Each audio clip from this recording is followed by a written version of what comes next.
ঘড়ির কাঁটা ঘুরে গেছে পেছন দিকে।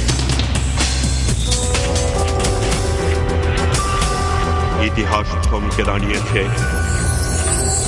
সভ্যতার তীব্র দুপুরে মধ্যযুগীয় অন্ধকার।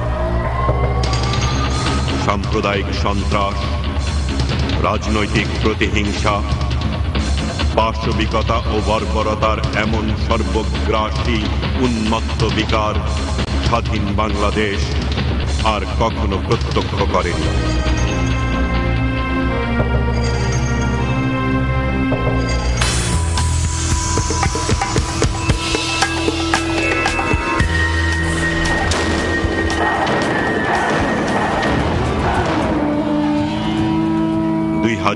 থেকে 2006 সাল কি ঘটেছিল বাংলাদেশে?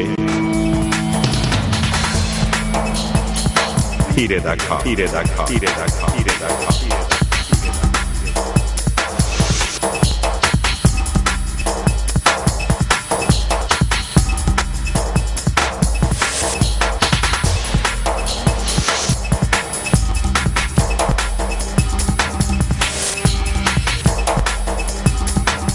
2001-এর আমার বাড়িঘর ভাঙচুর করা হয়েছে এবং আমি দীর্ঘ 5 বছর বাড়িতে থাকতে পারি নাই।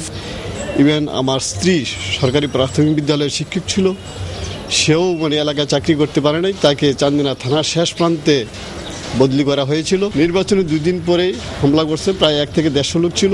এদের হাতে ছিল তাও খন্তা, লাঠি এবং বিভিন্ন রকমের অস্ত্র। নির্বাচনের পরাজিত হওয়ার পরের দিন সকালবেলায় গিয়ে আমার বাড়ির কাছে একটা নৌকার তরুণ আছে, তরুণটা ভেঙে ফেলছে।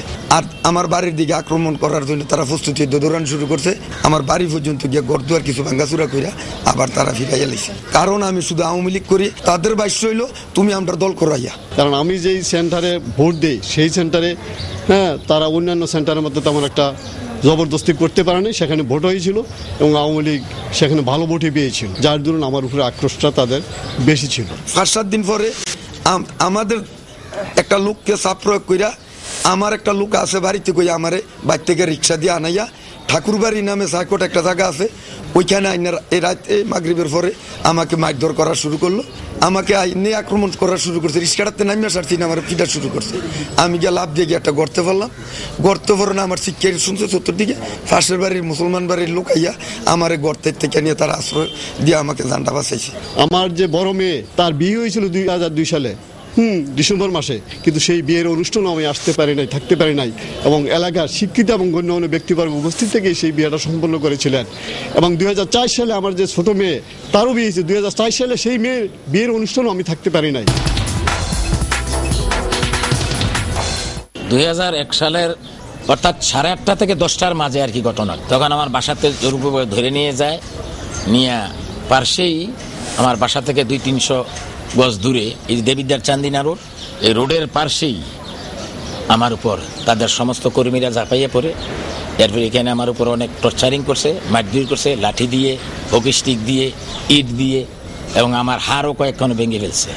ওই গণ্যমান্য ব্যক্তিবর্গ আমার দইরা আনছে, তারাও কান্নাকাটি করছে এই ঘটনা দেখিয়া, ধরে আমাকে বাসায় নিয়ে আসে। আমার বিরুদ্ধে প্রায় 14টা মামলা হয়েছিল। না, আমি কোনো ঘটনার সাথে জড়িত ছিলাম না। চান্দিনা জনগণ এটা ভালো করে জানি, আমি একজন শিক্ষক মানুষ। এই মামলাগুলো শেষ করতে আমার বসত বিড়ার আংশিক অংশ আমি বিক্রি করতে হয়েছে। পুলিশের ভূমিকা ছিল তখন, এক কথাই তাদের জবাব ছিল যে উপরে নির্দেশ আমরা করতে বাধ্য। আনুমানিক আমার চিকিৎসা 2-3 মাস চিকিৎসা হয়েছে। আমাকে মারছে বাঁশ, এরপর বাঁশের কঞ্চি, হকি স্টিক, আবার কেউ কেউ ইট দিয়েও বাড়ি মারছে, আমাকে মাথায়ও বাড়ি মারছে, শরীরেও বাড়ি মারছে। এরপর আমি থানাতে জিডি করতাম, জিডি করতে আর দেয় নাই। ওই চাপ দিছে তুমি জিডি করতে হইলে আগে আওয়ামী লীগের লোক ভর্তাই তুই। আমার নামে একটা মামলা হয়েছে মার্ডার কেস। আমাকে এই মার্ডার কেস দেওয়ার পর থেকে আমি বাইতে গিয়া প্রায় 1 বছর বাইকে গিয়েছিলাম। আমার ওয়াইফ আর আমার একটা মেয়ে আর ছোট একটা বাচ্চা বাতি কেউ ছিল না। এরপরে যে মেয়েটারে নির্যাতন করবো, এটাকে ওনার নানির বেড সরাই দিয়ে দিছে। ওইখানে থাকিয়া বাহিরে থাকিয়া আমি 32 শতক জায়গা বেচা তাদের সাথে আপসং লাগবে না। থানায় যাওয়ার কোনো সুযোগ নাই, পালিয়ে যেখানে জীবন বাঁচাইতে পারি না, না মামলা করবো কোথায়? জীবনে বাঁচাইতে পারি না। থানাতে থাকতে পারলে না, এলাকা তো থাকতেই পারে না। বাড়ি করছে, দোকানপাট বন্ধ করে দিছে। দোকান থেকে চাঁদা বাজে, কেউ দোকান খুললে তার থেকে 2 লাখ 3 লাখ টাকা চাঁদা নেয়। মাঝে মাঝে কোনো সময় দুই চার মাস পর যদি রাত্রে বিকেলে যদি আসছি, ও আসার পর আবার খবর হয়ে গেছে যে অমুকে তো আইছে বাসাত, তখন আবার ভালাইয়ে গেছি কি এখান। আমার যে কি অবস্থা গেছে এটা ভাষায় প্রকাশ করার মতন না। আমি ফ্যামিলির একজন সদস্য এবং ছেলে মেয়ে, আমার 3 জন ছেলে পরীক্ষা দিতে পারেনি। আমি আর্থিকভাবে ক্ষতিগ্রস্ত, আমার ফ্যামিলি সমস্ত মানে ডেস্ট্রয়েড হয়ে গেছে। আমার বড় ছেলে যে 2001-এর পরে বাড়ি থেকে বেরিয়েছে, আজও সে বাড়িতে আসে না। এখন অবস্থা আছে ভালো আছে, তবু তারা কিছু কিছু নতুন হুমকি টুমকি দেয়। আর 2 বছর গেছি, আর 3 বছর আছে, এই ধরনের কিছু কথাবার্তা তারা উগ্রতা দেখা। আজকে আমার দল ক্ষমতায়, সেই গর্ব নিয়ে আজকে বেঁচে আছি এবং শান্তিতে কিছু পাই আর না পাই, অন্তত শান্তিতে ঘুমাইতে পারি, এটাই মনের সান্ত্বনা।